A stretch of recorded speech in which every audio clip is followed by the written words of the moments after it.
Hello students, welcome in the online classes of MDN School Clyde. As you know, we are on first lesson of Geography of 10th class. आज हम first lesson के geography के यानी भूगोल के अभ्यास के क्वेश्चन आंसर करेंगे। आइए विस्तार से पढ़ें। सबसे पहले हमारा बहुविकल्पीय प्रश्न है। आइए विस्तार से पढ़ें। लौह अयस्क किस प्रकार का संसाधन है? नवीनीकरण योग्य, प्रवाह, जैव, अनवीकरण योग्य है। हमारा क्या है? लौह अयस्क अनवीकरण योग्य प्रकार का संसाधन है। ज्वारीय ऊर्जा निम्नलिखित में से किस प्रकार का संसाधन है? पुनःपूर्ति योग्य, अजैव, मानवकृत, अचक्रीय। क्या है? जो ज्वारीय ऊर्जा है पुनःपूर्ति योग्य है। पंजाब में भूमि निम्नीकरण का निम्नलिखित में से मुख्य कारण क्या है? गहन खेती, अधिक सिंचाई, वनोन्मूलन, अति पशुचारण। क्या है? पंजाब में भूमि का निम्नीकरण का क्या है? अधिक सिंचाई करना।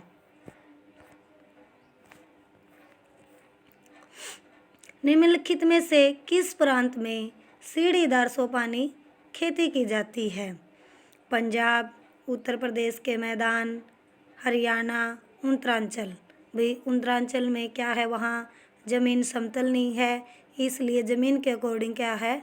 सीढ़ी अनुसार सीढ़ीदार बनाकर वहाँ जो क्यारियाँ बनाकर जो ज़मीन के अकॉर्डिंग क्यारियाँ बनाकर वहाँ सीढ़ीदार कृषि की जाती है। इनमें से किस राज्य में काली मृदा पाई जाती है? जम्मू और कश्मीर, राजस्थान, गुजरात, झारखंड। गुजरात में काली मृदा पाई जाती है। निम्नलिखित प्रश्नों के उत्तर लगभग 30 शब्दों में दीजिए। 3 राज्यों के नाम बताए जहां काली मृदा यानी काली मिट्टी पाई जाती है। इस पर मुख्य रूप से कौन सी फसल उगाई जाती है? महाराष्ट्र, मध्य प्रदेश, छत्तीसगढ़ में काली मृदा पाई जाती है।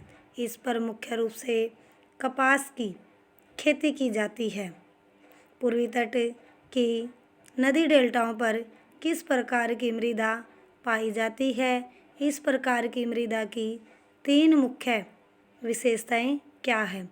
पूर्वी तट के नदी डेल्टाओं पर जलोढ़ मृदा पाई जाती है। जो जलोढ़ मृदा है सबसे उपजाऊ मिट्टी है।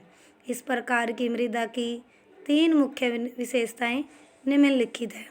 जलोढ़ मृदाएं बहुत उपजाऊ होती हैं। यह गन्ने, चावल, गेहूं और अन्य दलहन फसलों की खेती के लिए यह मिट्टी आदर्श मानी जाती है, यानी उपयुक्त मानी जाती है। दलहन मतलब जो दालों की फसलें। जलोढ़ मृदा वाले क्षेत्रों में गहन कृषि के कारण जनसंख्या घनत्व अधिक होता है। मतलब जहाँ जलोढ़ मिट्टी पाई जाती है वहाँ जनसंख्या ज़्यादा होती है। पहाड़ीय क्षेत्रों में मृदा अपरदन की रोकथाम के लिए क्या कदम उठाने चाहिए? कहने का अर्थ है जो पहाड़ीय क्षेत्रों में मिट्टी का अपरदन होता है, कटाव होता है, उसकी रोकथाम के लिए क्या कदम उठाने चाहिए? पहाड़ीय क्षेत्रों में मृदा अपरदन की रोकथाम के लिए समुचित जुताई, फसलों के बीच घास की पट्टियाँ उगाकर पट्टी कृषि पर कर पवनों द्वारा जनहित बलों को कमज़ोर करना तथा पेड़ों को कतारों में लगाकर यानी लाइनों में लगाकर रक्षक मेखला बनाना यानी सुरक्षा जैसे उपाय उपयोग करना चाहिए, ताकि क्या है जो पहाड़ीय क्षेत्रों में जो ज़्यादा तौर पर मृदा अपरदन होता है उसकी रोकथाम के लिए। जैव और अजैव संसाधन क्या होते हैं? कुछ उदाहरण दें। जैव संसाधन जिन संसाधनों के प्रति जीवमंडल से होती है और जिनमें जीवन पर्याप्त होता है उसे जैव संसाधन कहलाते हैं। जैसे मनुष्य, वनस्पति जात, प्राणी जात, मत्स्य जीवन, पशुधन आदि सभी क्या है? ये जैव संसाधन हैं।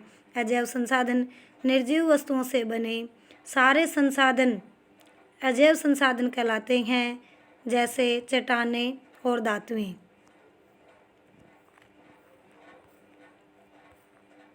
निम्नलिखित प्रश्नों के उत्तर लगभग 130 शब्दों में दीजिए। ये हमारा थर्ड क्वेश्चन है।